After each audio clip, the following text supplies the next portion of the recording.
अंग्रेज का ज़माना था। मुसलमान और गैर मुस्लिम में झगड़ा हुआ जगह के बारे में। मुसलमान कह रहे थे कि ये जगह हमारी है, गैर मुस्लिम कह रहे थे कि ये जगह हमारी है। तो केस दर्ज हुआ, कोर्ट में चले, तो कोर्ट में भी कह रहे थे कि ये हमारी है, ये हमारी है। वो कह रहे थे ये हमारी है, ये कह रहे थे कि ये हमारी है। तो जज साहब ने कहा ऐसे गवाह को पेश करो जिसकी गवाही की वजह से, जिसकी गवाही पर तुम दोनों मानोगे। तो गैर मुस्लिम ने कहा हमने मुफ्ती मुजफ्फर हुसैन को बुलाएंगे, अगर मुफ्ती साहब कहे ये जगह हमारी है तो हम छोड़ देंगे।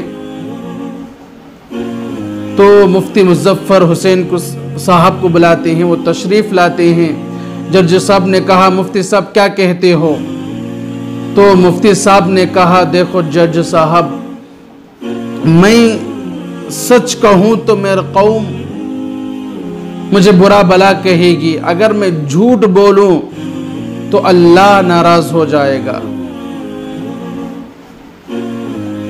मैं सच बोलकर अल्लाह को खुश करना चाहता हूं,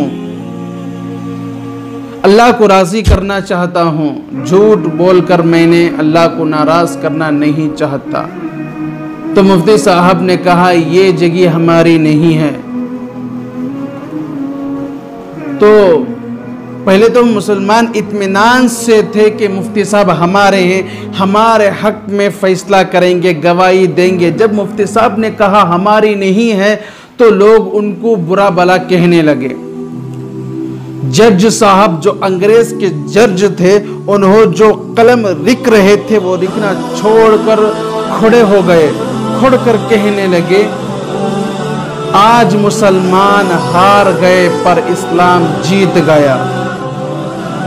आज मुसलमान हार गए पर इस्लाम जीत गया। ऐ ईमान वालों, तुम हार के इस्लाम को जिता दो, तुम हार जाओ इस्लाम को जिता दो।